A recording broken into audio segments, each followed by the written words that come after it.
By 23rd of May, India would have chosen its next government and its next prime minister. India would have also decided on the path it wants to walk on. Will religious nationalism become our dominant identity that unites us or perhaps divides us?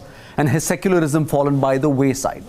In a piece titled The Battle for India's Soul, published in the Foreign Affairs magazine, author Milan Vaishnav raises some of these interesting questions, and he joins us for a conversation. Milan, thank you so much indeed for joining us today.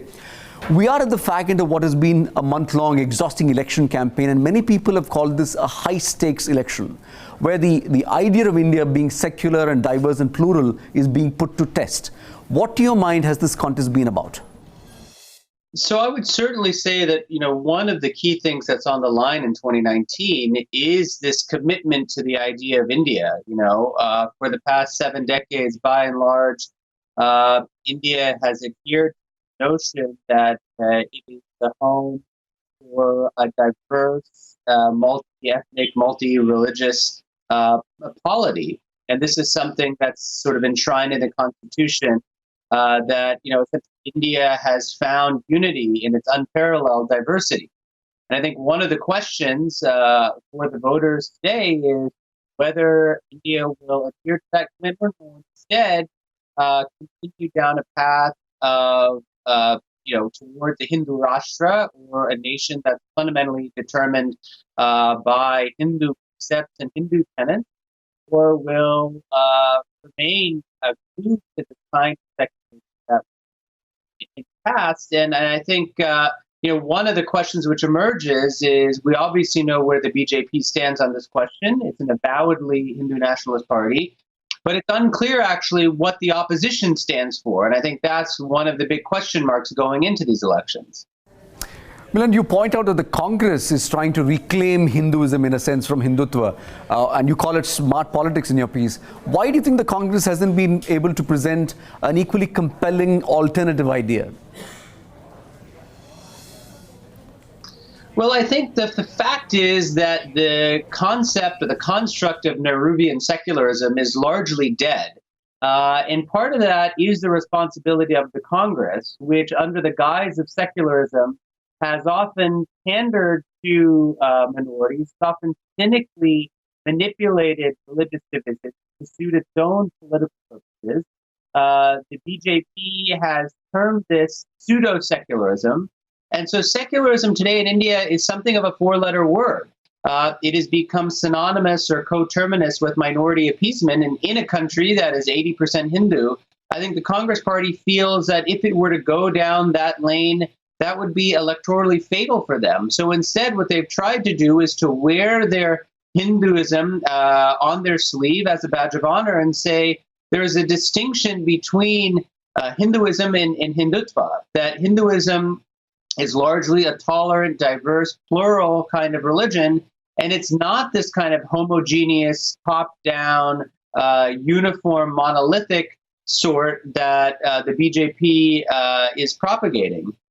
So as a result, secularism isn't really on the menu this time. It's amazing how that word is not being talked about, and how really the minority voter, the Muslim voter, is rather absent from most of our election discourse in 2019. Okay, so whoever comes to power, secularism is dead, you say.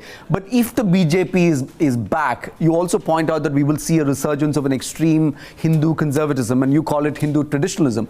Can you explain on what you mean by that? Well, I think one has to make a distinction, actually, between the secularism of Nehru and Hindu nationalism, or Hindutva of Savarkar and Golwar and so on. Hindu traditionalism is in the middle. So they do not share the anti-minority or xenophobic tendencies of some on the far right, but they do believe that given that the country is that there should be a certain acceptance or reverence for Hindu precepts, whether it's traditional Hindu medicine, whether it's just forms of Hindu culture, whether it's the Hindi language itself. So I wouldn't put Hindu traditionalism on the extreme. I actually think it's somewhere in the middle. And if the opposition were to come to power this election, I actually think this is where the median member of the Congress Party and the regional opposition is. Now, if the BJP were to win this election, obviously, I think we would see more ground being made on the Hindu nationalism side, not necessarily on some of the big picture questions of Ram Mandir or Article 370 or the Uniform Civil Code, but things like rewriting textbooks to eliminate Islamic contribution or reduce Islamic contribution to Indian civilization, to not just ban cow slaughter, but to place bans on the consumption of beef, like we've seen. So I think those are some of the things which we've seen over the past 5 years, which could accelerate in the next 5. I have one last question, Milan, and this is outside the piece that you've written. This has been by far the most vituperative and obnoxious political discourse that I have witnessed in a long time. Politicians across the board have indulged in mudslinging and name-calling and below-the-belt barbs. How does the world view this, you think? And we may be the world's largest democracy, but certainly not behaving like the most mature one.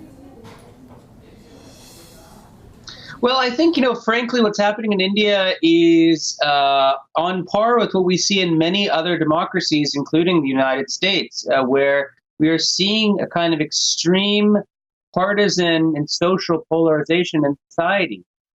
And political parties have managed to gain traction by catering not to the median voter, the voter in the middle, but really to the two extremes.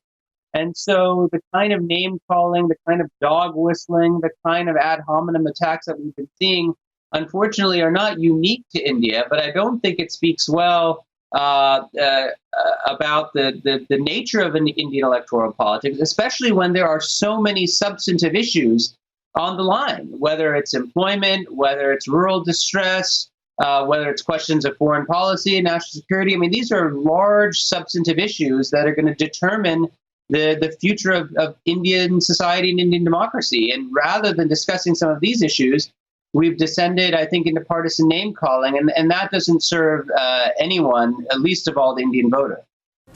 Milan, we leave it there. Many thanks, Aneet, for joining us with your perspective. If you have been, thank you so much indeed for watching.